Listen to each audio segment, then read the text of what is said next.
오늘 본문 마태복음 27장 45절에서 50절은 예수님이 십자가에서 운명하시는 것의 전반부입니다.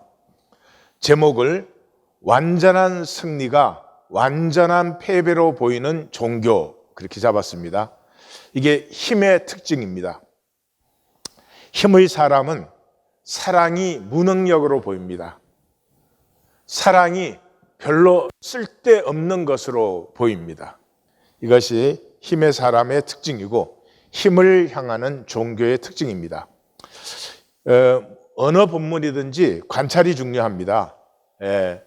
그래서 본문의 어떤 해석이나 이해하기 전에 본문에 어떤 특징들이 있는가 하는 것이 중요하죠. 여기에 보면 세 가지 특징이 있는데 첫째가 침묵입니다. 27장 11절에서 빌라도가 내가 유대인의 왕이냐 그랬을 때 예수님께서 내 말이 옳도다. You said it. 우리가 봤죠. 그 말씀 이후에 이 완전한 침묵. 오늘 본문의 그 말씀까지 완전한 침묵입니다. 그래서 이 침묵에서 현상이 쓰러지죠. 이 현상이 진짜 같아 보이는 이유는 이 현상은 끊임없이 변하는 일루전인데, 허상인데 이게 진짜 같이 보이는 이유는 우리의 생각과 말 때문이에요. 우리의 생각과 말은 현상에 대한 것이거든요. 그러니까 생각이 끊임없이 돌아가고 말이 끊임없이 돌아가는 동안에는 이 현상이 실제 같고 절대 같아요. 그러니까 침묵이 딱 시작되면 현상이 사라져 버리기 시작합니다. 그래서 이 십자가 체형을 보시면은, 십자가 체형 본문부터 쭉 보시면은 시몬 한 사람과 온 세상이 대조되는 거예요. 이 세상은 목소리 큰 자가 이겨요. 많이 떠들고 크게 떠들어야 이기는 거예요. 그래서 시몬을 빼고는 전부가 열심히 떠들어댑니다. 그렇지만 이 십자가를 만나고 십자가로 말미암아 전혀 새로운 질의 삶을 만난 것은 시몬과 그의 가족이었죠. 침묵에서는 우리가 외면한 두 가지를 이제 직면할 수밖에 없습니다. 우리가 침묵 속에 들어가면 하나님의 음성을 들어요. 근데 그 음성은 항상 질문하시는 음성이에요. 하나님은 우리에게 답을 주시지 않습니다. 왜냐하면 우리에게서 피어난 것이 우리의 생명이 되기 때문에 답을 주시지 않고 항상 질문을 하시죠. 예수님의 말씀도 대부분이 질문이죠. 이 하나님 나라에 대해서 말씀하실 때 심지어 그것을 할 때도 질문으로 시작하시죠. 그리고 그 질문 때문에 나의 진실을 직면하게 됩니다. 이 동전의 양면 같은 것이죠. 그래서 창세기 3장에서부터 하나님의 질문이 시작되는데 창세기 3장 9절에는 내가 어디에 있느냐? 이 질문에서 이 나뭇잎 치마로 가리고 덮고 또 피하고 유리하는 나의 거짓을 만나게 되죠. 그 다음에 4장 9절. 이 참 성경이 우연이지만 재밌어요. 3장 9절, 4장 9절이래요. 그래서 4장 9절에 하나님의 질문이 내 형제가 어디에 있느냐. 그래서 이 질문 속에서는 단절된 살인자인 나. 예수님이 요한복음 8장 44절에 그는 처음부터 살인한 자요 그랬습니다. 우리 보고 살인자라 그러면 다 좀 충격을 받으실지 모르지만은 사실은 나를 먼저 죽이지 않고 살인할 수 없어요. 내 생명성을 억누르지 않고는 다른 사람의 생명성을 침해할 수 없어요. 그래서 살인자들은 대개 그 자신이 무감각하게 된 사람들이에요. 사실은 자기의 이익이나 이런 것은 열심히 챙길지 모르지만은 자기 자신에 대해서는 이미 단절이 된 사람들이에요. 그래서 이 하나님께서 우리에게 단절되면서부터 우리는 단절된 사람들로 시작됩니다. 그것이 가인의 모습이고요. 그래서 사실은 가인처럼 모든 사람을 경쟁자로 봐요. 그렇게 보지 않으면 되는데 누구든지 반갑게 함께 살아갈 사람으로 만나면 되는데 모든 사람을 경계해요. 안 그런 것 같아요? 낯선 미팅에 한번 가보세요. 모두가 뭐 하는지. 낯선 미팅에 가면 처음에 찾는 게 있어요. 혹시 아는 사람 있나? 그 아는 사람이 있으면 얼른 그쪽으로 가서 거기에서부터 어울리기 시작해요. 그러니까 낯설면 다 경계하는 거죠. 그래서 이 창세기 4장에서 시작되는 우리의 삶은 이미 살인자로서 생명성을 죽인 자들로 삶이 시작되는. 그래서 이 두 개의 질문만 우리가 계속한다고 해도, 또 오늘 인류와 역사가 이 두 가지 질문만 스스로 한다고 해도 아마 이 세상은 완전히 달라져 있을 것입니다. 두 번째, 이것이 더 중요한 특징인데요. 영광스러운 순교가 아니에요. 이 순교자의 이야기는 참 되게 담대하고 영광스럽습니다. 이 대표적인 것이 마카비서에 나오는 엘리아자르와 7형제의 순교인데요. 엘리아자르의 그 순교를 보면은 이 처형하는 사람이 엘리아자르가 굉장히 존경받는 스승이니까 돼지고기를 놓지 않고 다른 고기를 놓겠다. 그러니까 드셔도 괜찮다. 그렇지만 사람들에게는 우리가 돼지고기라고 하겠다. 그렇게 해서 그 스승이 율법을 범하지 않도록 배려를 해줍니다. 그러는데도 그것을 이제 거부하죠. 마카비서하 6장 26절에 보면은 내가 당장 인간의 벌을 피할지라도 살아서나 죽어서나 전능하신 분의 손길을 피할 수는 없습니다. 또 30절에는 거룩하신 주님께서는 내가 죽임을 면할 수 있었지만 이 채찍질과 고통을 당신에 대한 경외심 때문에 달게 받는 것을 알고 계십니다. 이렇게 해서 굉장히 담대하게 선언하고 용감하게 죽음을 받아들입니다. 그보다 더한 거는요, 그 다음에 나오는 7형제의 그 순교기인데요. 이 7형제의 순교기는 이렇습니다. 그 한 엄마와 7형제가 있었어요. 그걸 잡아와서 돼지고기를 먹으라고 해요. 그러면 안 먹으면 사지를 자르고 그 다음에 아직 살아있는 몸통을 끓는 기름 가마에 던져 넣는 거예요. 그래서 하나하나 물어요. 돼지고기 먹을래 안 먹을래. 그런데 여섯 아들을 향해서 엄마가 너희는 하나님의 말씀을 지켜야 된다 이래가지고 6명이 이제 다 사지 잘리고 끓는 기름 가마에 던져서 죽었어요. 마지막 7째 막내가 남았어요. 그 처형자가 그랬습니다. 지금이라도 이 막내가 이 돼지고기를 먹으면 율법을 범하면 그러면 이 막내 아들에게 당신의 7 아들이 모두 누릴 수 있는 모든 영광을 이 아들로 누리게 하겠다. 다 죽이지 말고 이 아들을 살려내라. 그렇게 말을 합니다. 그러니까 7장 29절에 보면 그 엄마가 7째 아들에게, 막내 아들에게 이 도살자를 무서워하지 말고 내 형들에게 부끄럽지 않은 태도로 죽음을 달게 받아라. 그러면 하나님의 자비로 내가 너를 너의 형들과 함께 다시 맞이하게 될 것이다. 그랬더니 그 막내가 어머니가 말을 마치기도 전에 젊은이가 말하였다. 당신들은 무엇을 기다리는 것이요? 나는 임금의 명령에 복종하지 않겠소. 모세를 통하여 우리 조상들에게 주어진 법에만 순종할 뿐이요. 그리고 사지가 잘리고 또 끓는 기름 가마에 던져져서 순교하고 그 엄마도 순교했다. 이렇게 그 인간 종교의 순교기는 굉장히 영광스럽습니다. 그리고 죽기 전에 반드시 아주 선명한 그 신앙을 선포하고 조금도 기가 죽지 않고 용감하게 죽어가요. 예수님처럼 아버지 왜 날 버리셨어요? 이러고 죽는 순교자는 없어요. 근데 사실은 여러분 7형제 순교기를 이렇게 읽으실 때 좀 불편하지 않으세요? 예? 저는 우리 하나님이 이런 걸 원한다고 생각하지 않아요. 7형제가 다 사지가 잘리고 아직 살아있는 몸통이 끓는 기름 가마에 던져지고 그걸 원하시는 하나님이라고 생각하지는 않아요.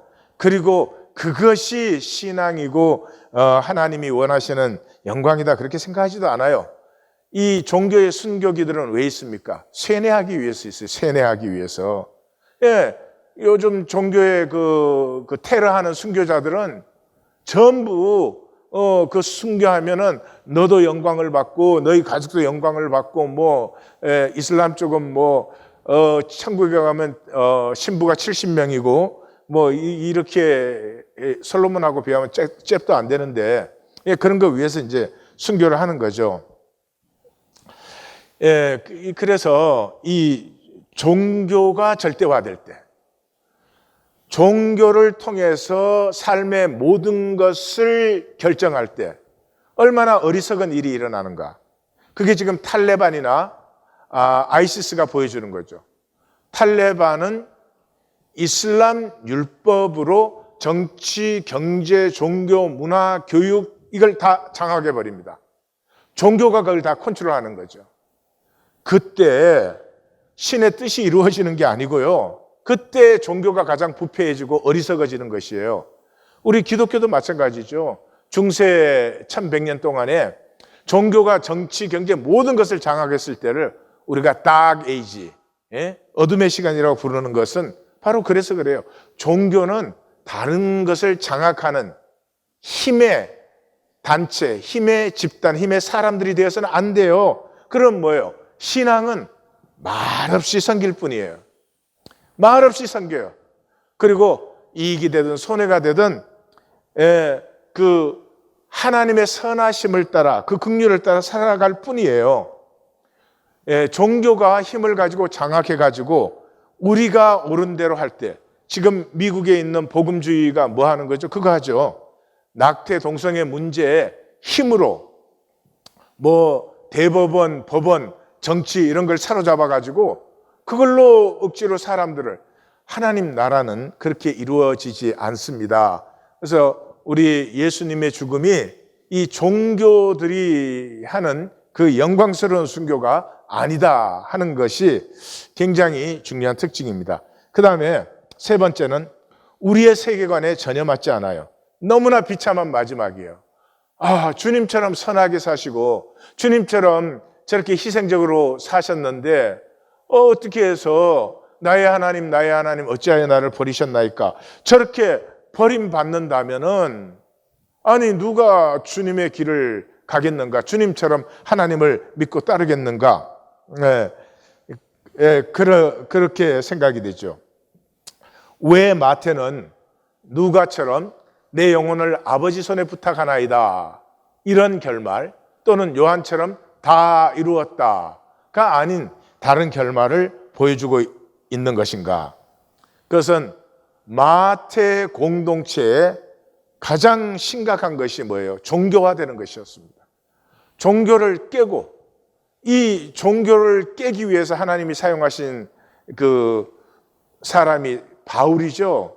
바울은 종교가 아니다 생명이다 그걸 외친 사람인데, 이 기독교는 그거를 종교를 율법으로 바꿔가지고 율법이 아니라 은혜다 그래가지고 이게 은혜는 뭔지 제 마음대로 믿고 믿습니다 하면 끝나는 건지 잘 모르겠지만 하여튼 이게 망통도 멍통도 아닌 이상한 것이 생겨났죠. 그랬는데도 혈육으로 사는 인간의 본성은 종교로 자꾸 돌아가는 것이에요. 종교라는 것은 이 하나님의 말씀을 내 중심적으로 맞추고 내 중심적으로 살고 믿고 하는 거예요. 내가 말씀에 맞춰지는 게 아니고 말씀을 나에게 맞추는 게 한마디로 종교예요. 근데 마태 공동체는 유대인들이 주였죠. 그래서 유대인들에게 쓰여진 복음이죠. 그러니까 이 사람들은 종교에 중독된 사람들이에요. 지금 기독교가 마찬가지입니다. 종교에 중독되어 있어서 제가 아무리 외치고 떠들어도 들을 때 일단 이해를 잘 못합니다. 근데 우리 하나님 교회 같으면 이해는 합니다. 이해는 하지만 이해가 끝나는 순간에 도로 돌아가 버려요. 왜요? 중독 상태에 있기 때문에. 그래서 이 종교화가 굉장히 심각해져 있는 공동체가 마태 공동체입니다. 그래서 마태복음의 핵심은 뭐예요? 예수님의 십자가 종교 아니다, 하나님의 긍휼이다 이거거든요. 그래서 이 종교 아니다는 말 속에는 인간의 무용성이에요. 인간이 네가 몸을 불사르게 내어주었든지 하루에 예배를 5,700만 번 드리든지 그거 아무것도 아니라는 거지. 그래서 뭐예요? 침묵하라. 이 마지막 십자가에서 마태복음 전체가 그걸 향하고 있지만 이 십자가에서 나타나는 것은 침묵하라. 또 침묵하면 뭐를 만나죠? 십자가를 만나는 거예요. 십자가를. 십자가는 설명해 주거나 가르쳐줘서 되는 것이 아니에요. 십자가는 하나님의 형상으로 인간이 창조되었기 때문에 만나면 바로 알아요. 뭐를 알아요? 나의 거짓을 알아요. 이 세상에는 두 종류의 사람밖에 없어요. 거짓의 사람들. 그것은 이 세상 대부분과 이 종교의 사람들은 거짓의 사람들이고요. 아주 극히 소수의 이 거짓 때문에 아파하는 사람들. 거짓 때문에 자신을 진짜로 아파하는 사람. 아픈 생각을 하는 게 아니고 아픈 사람들이 있어요. 그 사람들이 이제 남은 자가 되는 것이죠. 자, 본문의 구조와 내용은 45절에 온 땅에 어둠이 임했습니다.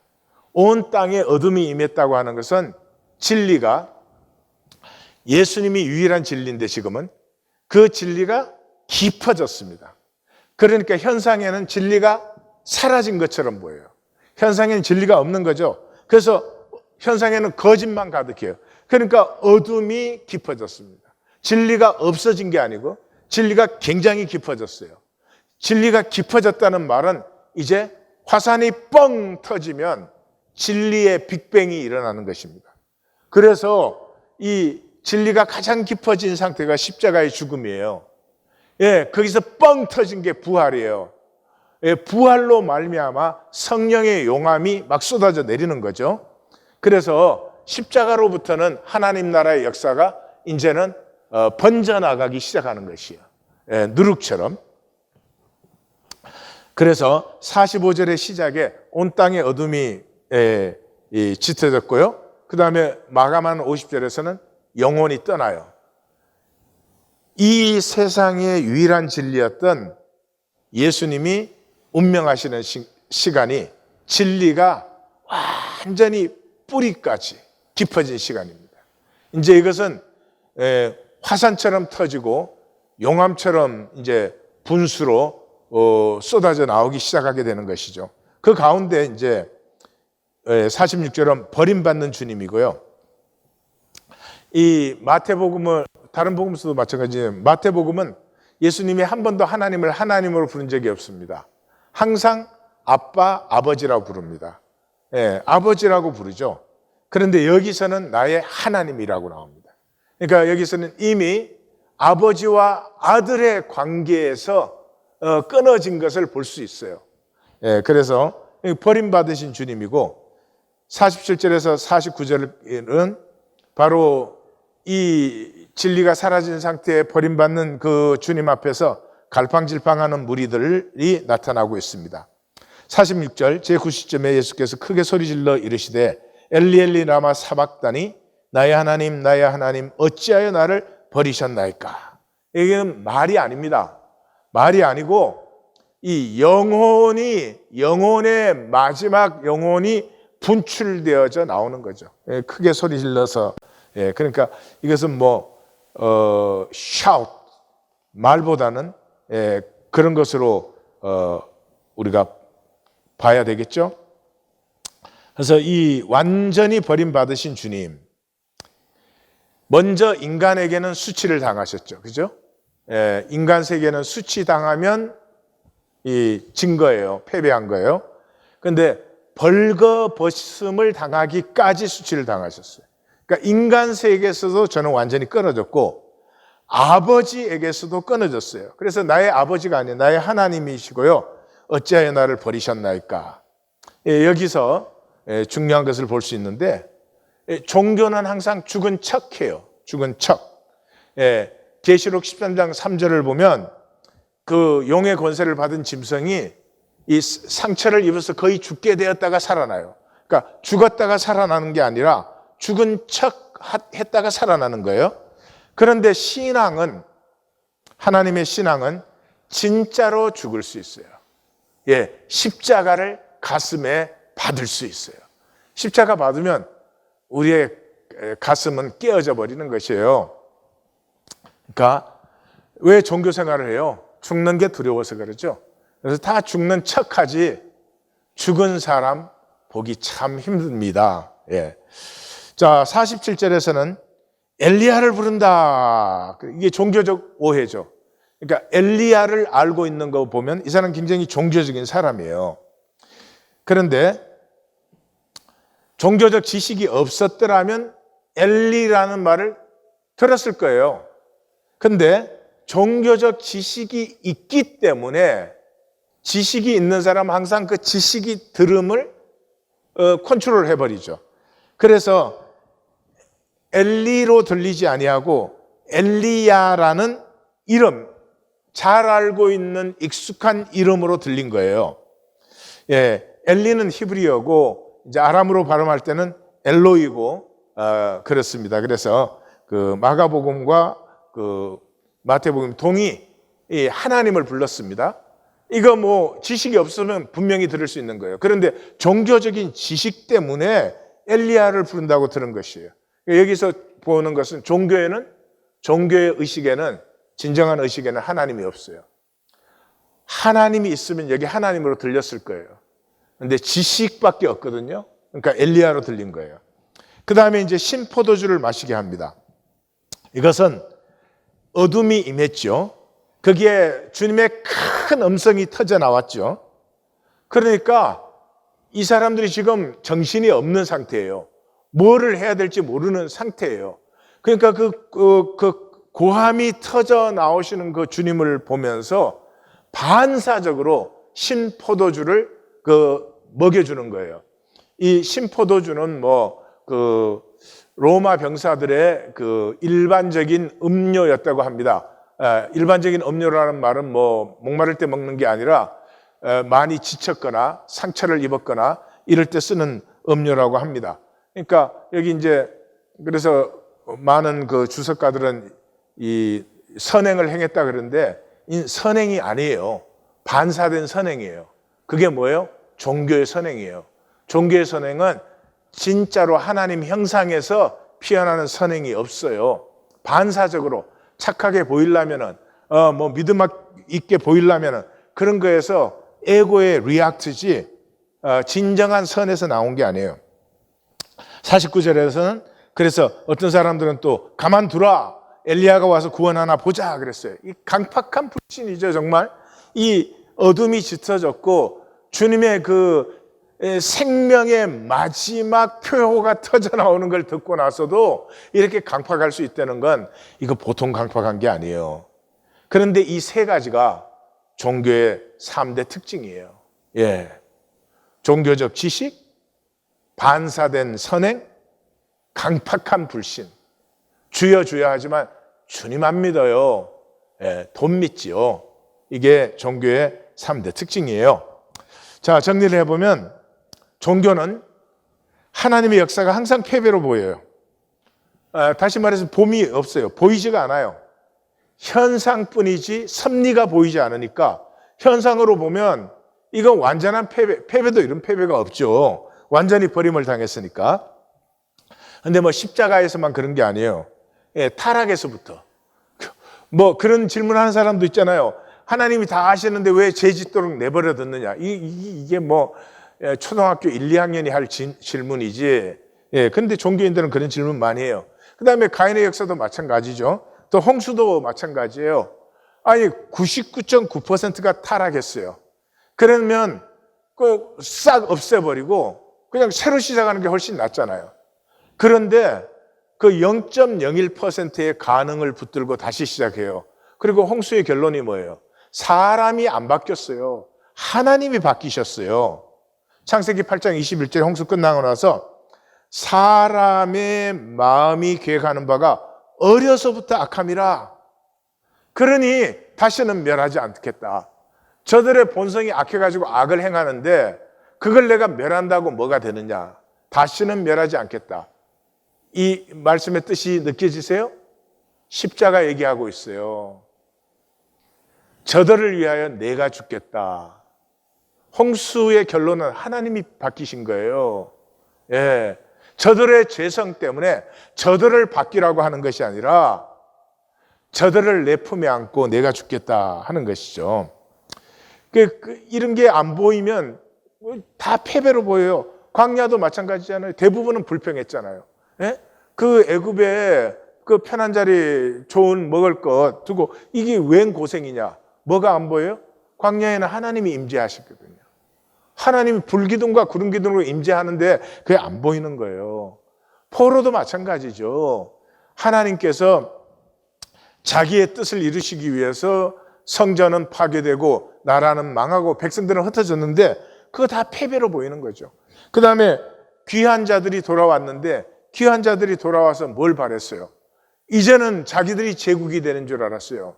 예, 이제 바벨론 제국 무너져 페르시아 제국 무너지면은 자기네 유대 제국이 오는 줄 알았어요. 아니요. 그랬더니 더한 헬라 제국이 왔죠. 더한 로마 제국이 왔죠. 그래서 이 종교는 항상 하나님의 역사를 보지 못했기 때문에 종교를 강화하고 종교를 지키는데 모든 걸 다 드리는 거죠. 우리 하나님은 씨앗을 만드시는 하나님이에요. 생명핵을 만드시는 하나님이시죠. 이 남은 자의 역사인데요. 여러분, 쌀 억만 가마가 있고 벽시 한 홉이 있다면 하나님은 어느 것을 택하실까요? 쌀 억만 가마는 그건 썩어 없어지든지 먹어 없어지든지 그는 없어져요. 그렇지만 벽시 한 홉은 생명의 역사가 100배, 60배, 30배 계속해서 영원히 피어나는 거예요. 그러니까 이걸 모르면 현상의 사람 숫자가 아무리 많아야 그건 현상이에요. 생명이 아니에요. 생명은 벽시예요. 이 생명핵을 만드시는 하나님, 이 남은 자의 역사를 이루시는 하나님을 종교는 몰라요. 가장 대표적인 게 그 열왕기상의 엘리야의 이야기죠. 엘리야가 뭐 그 가을멜산에서 800대 1로 싸워가지고 막 이겼잖아요. 그러면 이제 막 이 야훼 신앙의 시대가 올 줄 알았어요. 그런데 아니 이세벨이 오히려 더 죽이겠다고 그러니까 엘리야가 볼 때 이게 뭐냐? 기껏 다 해봐야 결국은 바알이 이기네. 그래가지고는 광야로 도망가가지고 뭐 나는 죽고 싶습니다. 뭐 내 조상의 그 길보다 내가 못합니다. 뭐 난리를 쳤죠. 그러니까 하나님이 또 엘리야에게 질문하시는 하나님. 엘리야야, 내가 어찌하여 여기 있느냐? 그가 대답하되 내가 만군의 하나님 여호와께 열심히 유별하오니. 이 종교는 되게 열심히 유별해요. 그냥 그 말씀의 자연스러움, 말씀의 순전함을 사는 게 아니라 종교는 뭘 유별하게 해요. 열심히 유별하오니 이는 이스라엘 자손이 주의 언약을 버리고 주의 제단을 헐며 칼로 주의 선지자들을 죽였음이오니. 그렇게 다 패배한 거 이제 끝장났습니다. 오직 나만 남았습니다. 근데 나마저 죽이려고 합니다. 그러니까 이제 다 끝장났다는 거죠. 그러니까 하나님이 그러죠. 그를 호렙산으로 인도한 다음에 너는 나가서 여호와 앞에서 산에 서라. 산에 딱 서니까 큰 바람이 있었고요. 큰 지진이 있었고요. 큰 불이 지나갔어요. 그 큰 바람, 불, 지진 막 그런 거 보면 뭐 이긴 거잖아요. 이긴 거. 예, 뭐 하여튼 이세벨의 군대가 아무리 많아도 큰 바람으로 한번 싹 쓸어버리면 이기는 거 아니에요. 근데 그 가운데 하나님이 안 계셨어요. 큰 불이 지나간 후에 세미한 소리가 있었어요. 그러니까 계산과 생각이 돌아가는 사람은 절대로 듣지 못해요.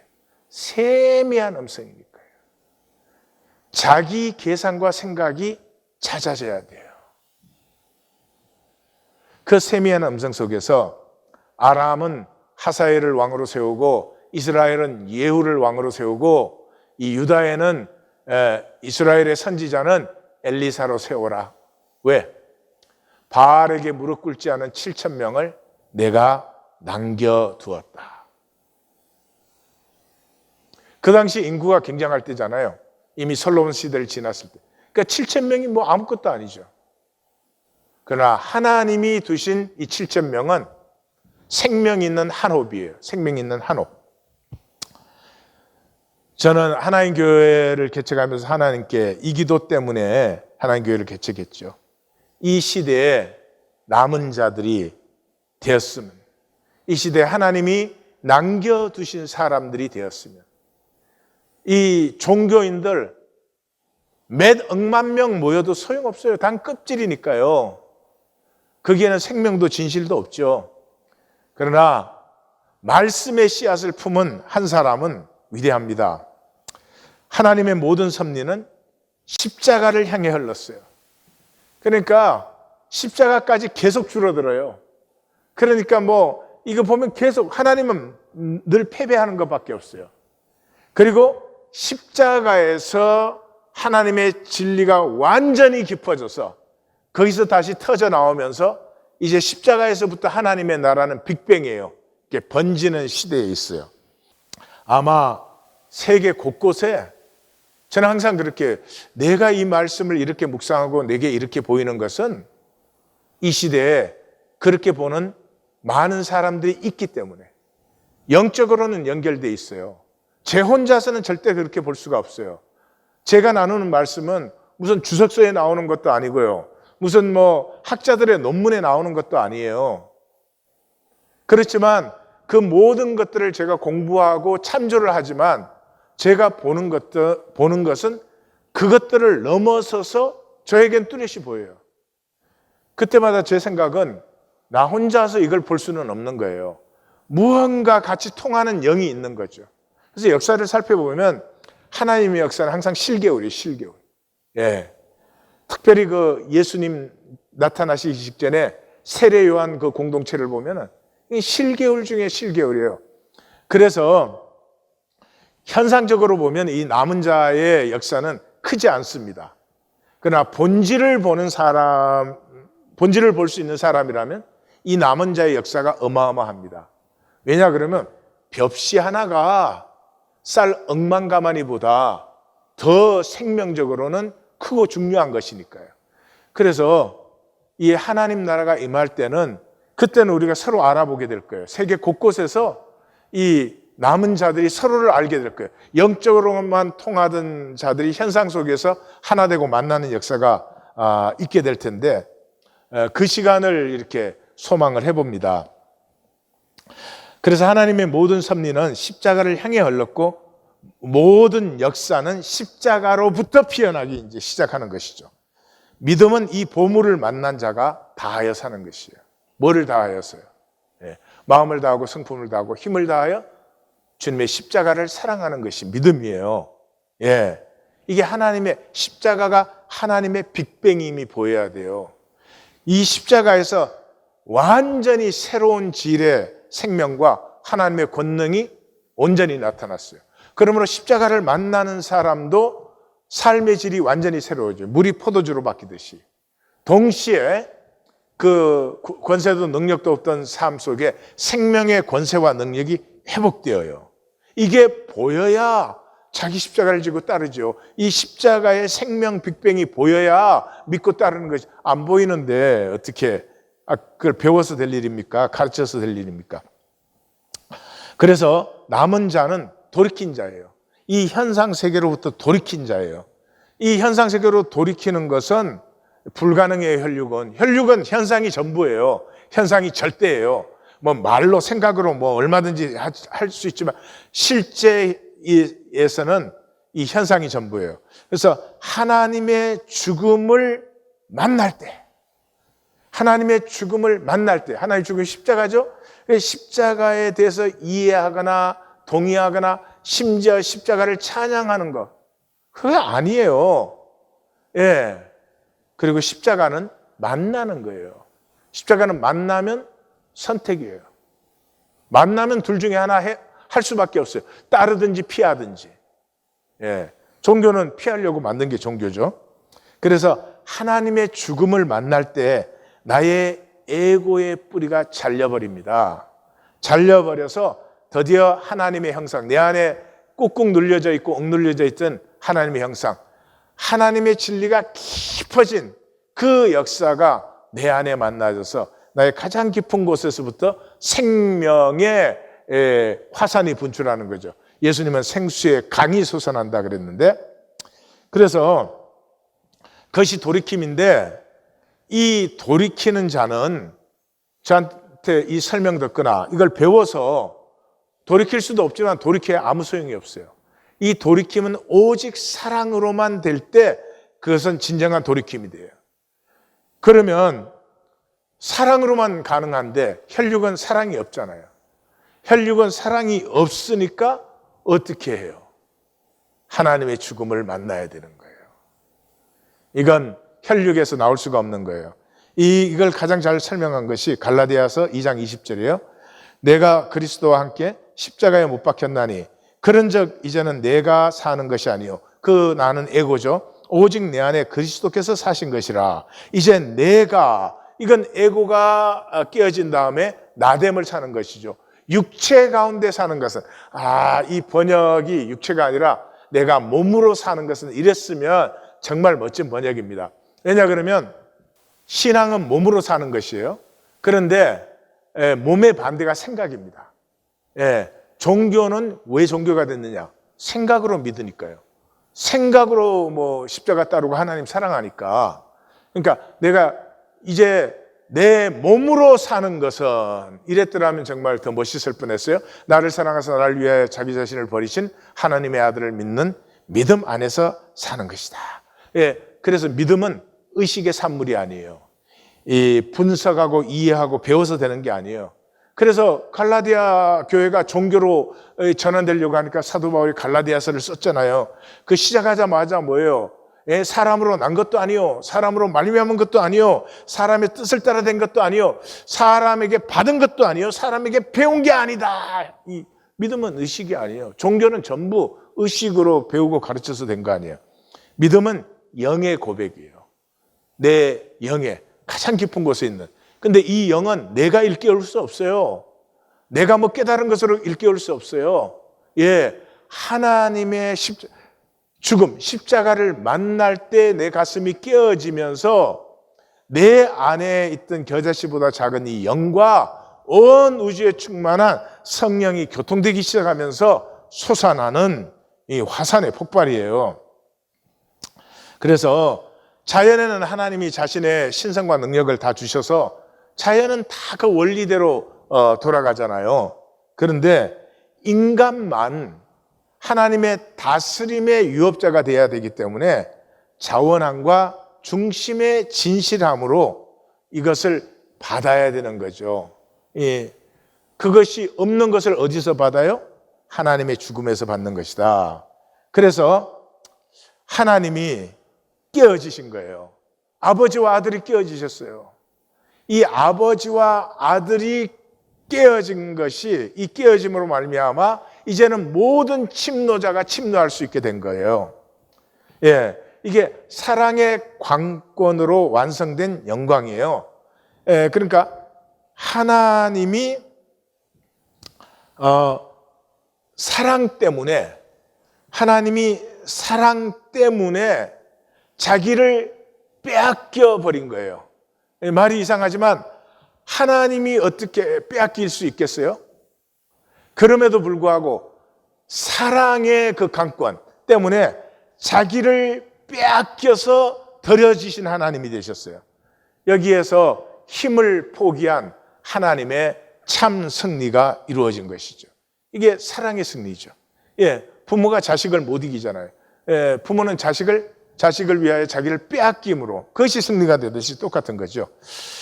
그래서 유다가 배신하고 딱 나갔을 때 요한복음은 그렇게 말하죠. 이제 유다가 배신하고 나가면 인간에게 모든 수치, 하나님에게 버림받음, 그것이 이제 기다리고 있습니다. 근데 예수님은 뭐라 그래요? 그가 나간 후에 예수께서 이르시되 지금 인자가 영광을 받았고 하나님도 인자로 말미암아 영광을 받으셨도다. 만일 하나님이 그로 말미암아 영광을 받으셨다면 하나님도 자기로 말미암아 그에게 영광을 주시리니 곧 주시리라. 이 보이십니까? 하나님이 깨졌어요. 깨질 수 없는 하나님이 깨졌어요. 하나님이 실패하셨어요. 완전히 패배하셨어요. 그런데 그것이 하나님의 사랑의 승리였어요. 그것을 영광이라고 부르시는 거예요. 예. 그래서 십자가에서 영원히 나뉘어요. 본질적으로 나뉘어요. 이 십자가가 보물과 영광으로 보이는 사람이 있고요, 고통과 피할 것으로 보이는 사람이 있어요. 누구겠어요? 현상계의 종교인들은 십자가는 고통과 피할 것이에요. 그걸 피하기 위해서도 기도도 많이 할 것 같아요. 그런데 생명세계를 보는 사람은, 이 사랑의 하나님을 아는 사람에게는 십자가야말로 보물과 영광이에요. 이게 보여야 자기 십자가를 지고 따를 수가 있겠죠. 예. 이 사랑의 희생, 사랑으로 희생될 때가 생명이 완성될 때잖아요. 이게 보여야 되는 거예요. 제가 이 설명하면서 이 설명도 아는 것 때문에 더 보기 힘들어지는 것 아닌가, 그런 걱정도 합니다. 나눔 가이드. 십자가는 이해, 동의, 심지어 칭송의 대상이 아닙니다. 십자가 앞에 나아가면 선택을 요구하는 게 아니라 요구를 만나요. 따르든지 피하든지. 나에게 십자가는 무엇이며 내 삶에서 나는 십자가를 어떻게 살고 있는지 나누어 보십시다. 누가복음에서 그러죠. 보라, 이는 이스라엘 중 많은 사람을 패하거나 흥하게 하며 비방을 받는 표적, 이 표적에서 나뉘는 거죠. 나뉘는 거. 표적이 되기 위하여 세움을 받았고 또 칼이 내 마음을 찌르듯 하리니 이는 여러 사람의 마음의 생각을 드러내려 함이더라. 그러니까 십자가를 만나면 생각이 드러납니다. 종교인들 생각이 감춰져 있어요. 예, 하나님 귀찮아요. 하나님이 싫어. 예, 그런데도 하나님이란 개념을 믿었기 때문에 쥐어줘야 하는 거예요. 그런데 이 십자가를 아무리 그래도 심판 때에는 만납니다. 딱 만나면 그 사람의 머리의 의식이 아니라 그 사람의 영에 들어있던 것이 드러나게 되는 것이죠. 한번 심각하게 만나보십시다.